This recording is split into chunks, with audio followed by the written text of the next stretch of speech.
Muling dinipensahan ni Pangulong Noynoy Aquino ang paggamit ng Disbursement Acceleration Program o DAP at President's Social Fund. Umani ito ng samot-saring reaksyon.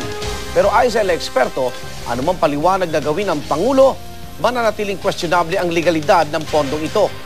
Narito ang report. Pagnanakaw ang issue dito. Hindi ako nagnakaw. Matapang na dinipensahan ni Pangulong Noynoy Aquino ang kontrobersyal, the Disbursement Acceleration Program o DAP.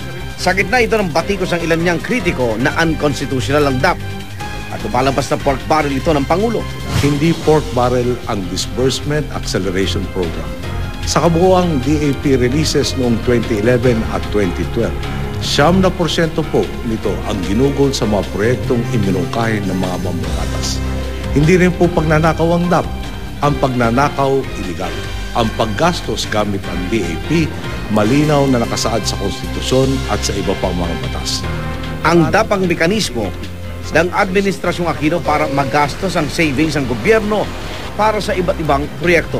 Ay sa Pangulo, doong taong 2011 at 2012, 70% lang ng DAP ang napunta sa mga proyektong inungkahi ng ilang mambabatas. Mas malaking bahagi umano na napunta sa mga proyekto gaya ng Project NOAA na nagagamit sa pagbibigay babala sa oras ng sakuna, sa TESDA, Air Force at PNP at mga infrastruktura. Malaki rin ang naitulong ng DAP sa nangyayaring pag-aarangkada ng ating ekonomiya. Sabi pa nga ng World Bank, nag-ambag ang DAP ng 1.3 percentage points sa ating GDP growth noong ika-4 na quarter ng 2011. Pati ang President's Social Fund na tinatawag din pork barrel ng Pangulo, nagagamit naman umano sa mga kalamidad at emergency tulad ng salakayin ng MNLF Miswari Faction ng Zamboanga City. Ayon sa Pangulo, inililis lang ng mga sangkot sa pork barrel scam ang issue. Kung sa tingin ninyo, titigil ako sa pag-usig.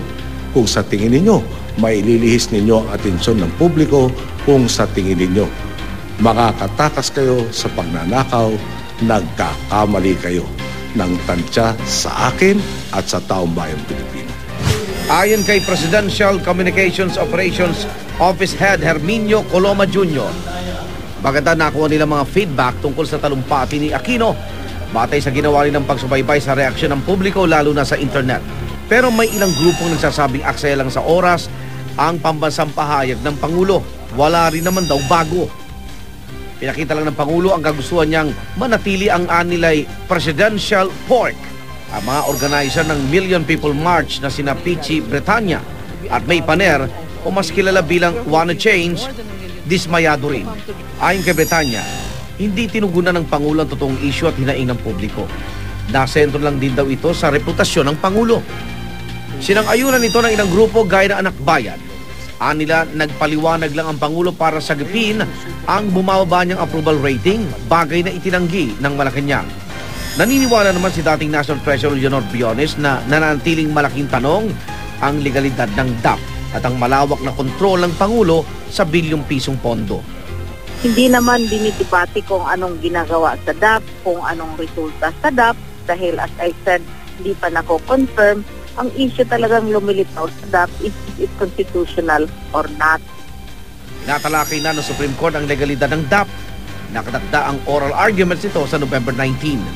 Bago pa man ang talumpati ng Pangulo ng araw na iyon, nagbitiw si Attorney Lorna Capunan bilang legal counsel nang tinaguri ang utak ng pork barrel scam na si Janet Lim Napoles. Naharap si Napoles sa kasong serious illegal detention.